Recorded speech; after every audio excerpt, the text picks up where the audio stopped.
آخر کار عطا خان خپل اصلیت په خپله باندې شو کو، لیکن په خپله باندې دنیا ته وښودو. ویډیو مکمل وګورئ، زموږ دپاره پکې پیغام دی. د عطا باره کې به سره هم خبرې کوم. ویډیو په تاسو باندې هم ګورم او په خپله فیصله کوئ چې عطا خان خپل اصلیت په خپله باندې څنګه ښکاره کړی دی.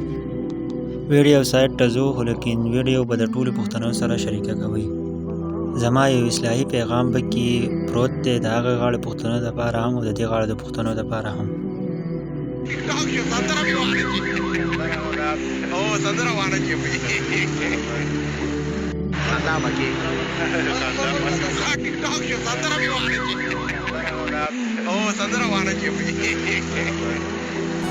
ودلر دی او کبر دی، کابل دی که خیبر دی، که خوست که پیښور دی، دا ټول د پښتنو دی، خو په دوه ځایه تقسیم دی.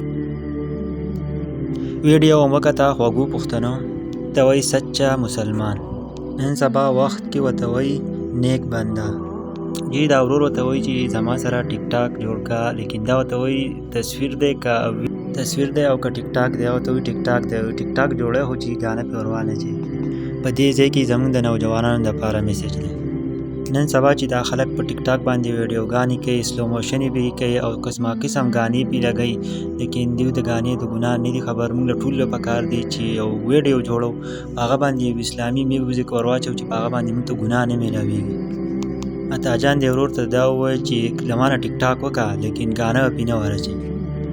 ویلډن عطا خانه چې تا ته سلام کوو جی، چې په نن سبا وخت کې خو چې نن سبا چې نومي کس دی هغه به په خپله ویډیو باندې سانګ لګولی، لیکن تا ثابته کړه چې ته صحیح مسلمان یې او صحیح پښتون یې.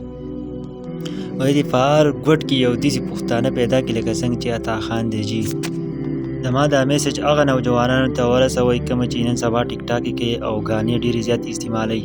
هغه دپاره نن زموږ نوجوانان تباهۍ طرف ته روانې دي، د ټیک ټاکو په وجه، د دې ګانو په وجه، د دې غلطو څیزونو د دې د وجې نه زموږ نوجوانان بل طرف ته روان دي. په دې باندې خیال کول غواړي، ځکه چې نوجوانان چې دي نو هغه د دې وخت نه تربیت پکار دی. چې د دې وخت نه تربیت خراب شي چې نو مخکې هغه بیا نشي سم نشي کولی، هغه ژوند ټول تباه او برباد دي.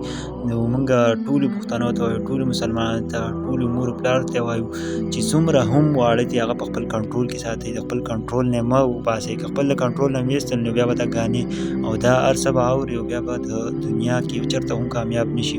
نن سبا چې نوجوانان دوی څه مستقبل نشته، دوی په ټیک ټاکو قسمه قسم نخرې کوي، د ټیک ټاکو په وجه باندې د دوی ژوند لاړ شي، لکه خپل مور پلار هم پکې وولي صرف د دې ټیک ټاک د وجې نه. لیکن موږ له ټولو پکار دی چې د خپل د بچو خیال وساتو او د ثواب په نیت باندې دا ویډیو شیر کړئ.